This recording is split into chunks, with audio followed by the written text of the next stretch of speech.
we do need more players in the business. It's great for entrepreneurs. The market size goes up, customers become more educated, the best product wins.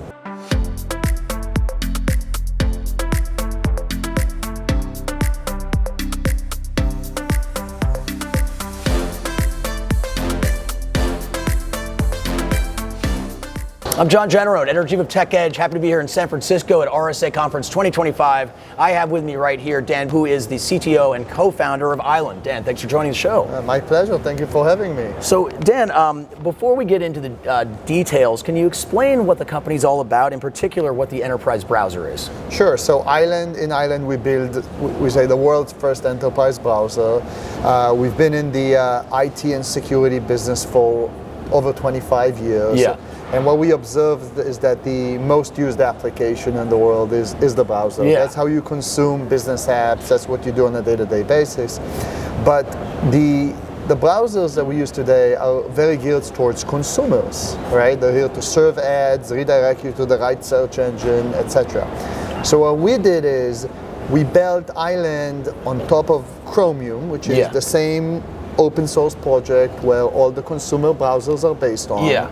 So it looks and feels like Chrome and Edge, and but it has all the enterprise controls and policies that are required for the business. So think about things like security and data protection, a password manager, networking controls like a VPN that's built in, and so on.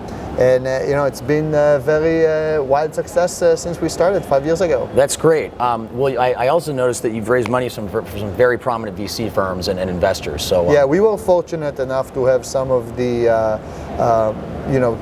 I'd say tier one VCs of the world partnering with us. Yeah. Folks like Sequoia and Cyber starts out of Israel. Cotu is a recent investor. Yeah. Oh, that's recent. Yeah, Cotu was just recently announced, close to $5 billion of valuation. Insight out of New York is a great partner of us. That's great. So tell me though, who are your clients or the customers, the end users? Are they small and large companies? Is it a mixture? So we do have small, medium businesses, but the core of Island's business is geared towards the enterprise. So think about quite a few of the world top 10 banks. Healthcare is a big market for us. Airline, hospitality, retail. So really, of course, everybody needs a browser. Everybody uses it, right? Every day. And it varies. Like everybody uses it in a different use case, different way, and yeah. Great. Now how does, just to break it down in simple terms for people who aren't familiar with the business model, is it a subscription, just like I would subscribe to anything annually, or how does it work? Yeah, it's a SaaS subscription-based model. We do have the product is modular, so you can buy different things. You can buy different modules. Yeah. What we are really proud of is close to 50% of our business is expansion. So our customers would start in one use case and they would add more users or more modules or more use cases. That's great. Yeah. So that's even better than having sticky clients. They're not just sticky, they're getting bigger and bigger, right? They're getting bigger. I think what's unique about Island is, we're at RSA, it's a cybersecurity conference, but what we are is really an end user experience company.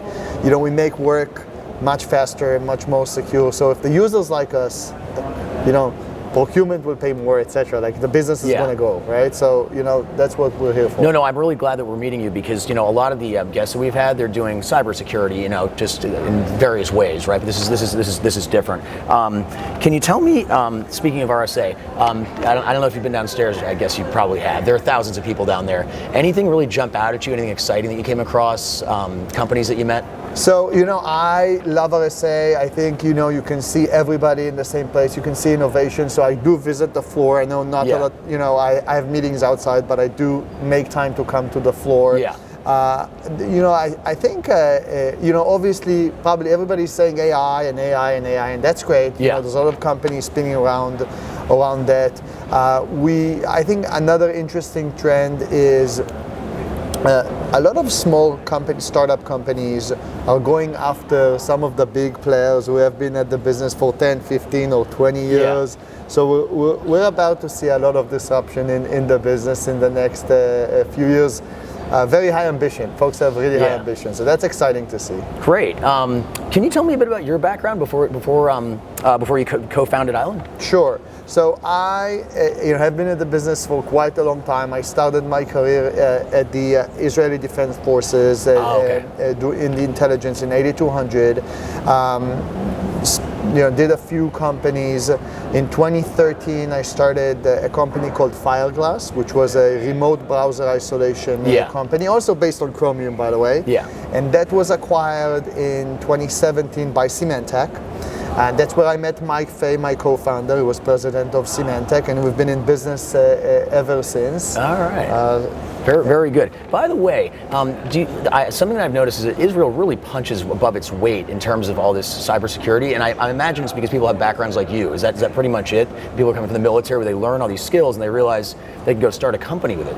Yeah, so that's basically it. And then over the course of the last 10 years, a lot of go-to-market knowledge, the ecosystem is built.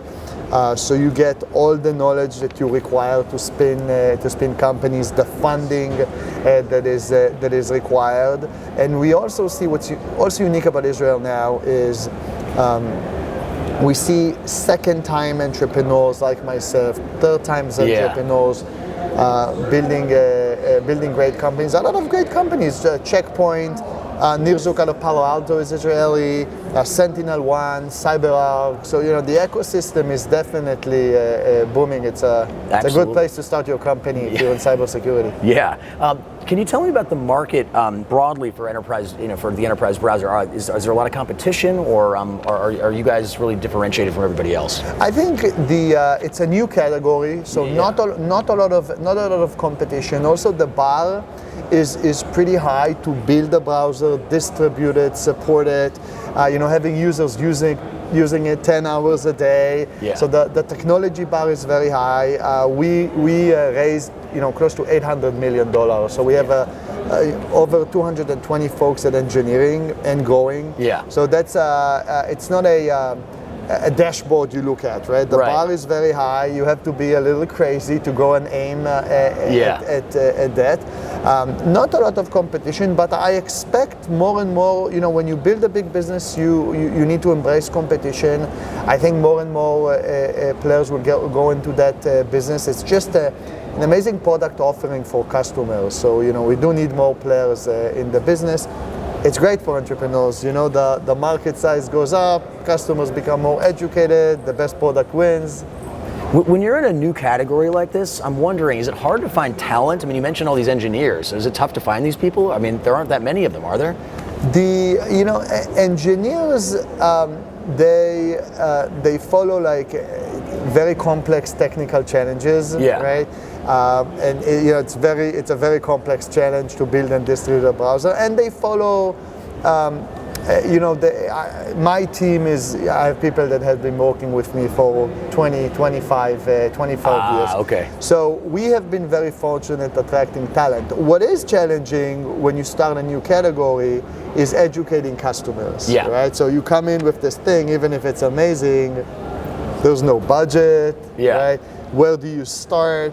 But I like it, I think the best ideas is that you have to be innovative, you have to come up with something new, so we like that education process. Well, speaking of innovation, Dan, are you at the moment adding any new features or offerings to the product? I mean, I imagine you are, and it sounds like, sometimes clients will add users, but you're also introducing new features all the time, I imagine, right? Absolutely. So what we're doing is, we have more than 500 customers to date, and we sit and learn with these customers, right? And we get a lot of feedback. Hey guys, if you think about the enterprise browser, it's like kind of our take of all of this should have been in the other browsers. So we get that from customers. Can you build this? It would make my life easier. I could spend less. So we built the product almost as a modular platform where we can go ahead and add more modules. So we just announced a recent round of funding, which we will be using to build more and more products into the platform. We're going to make quite a lot of announcements around productivity, enterprise communication capabilities, but also increasing our security offering. So stay tuned. Follow us at Island.io. All right, well, we sure will. Well, Dan, I think we're going to leave it there. It sounds like a lot of exciting stuff ahead. Awesome, thank you so much. All right, well, Dan, thanks for joining the program. This has been Dan Amiga, who is the co-founder and CTO of Island. I'm John Jannarone, signing off from San Francisco.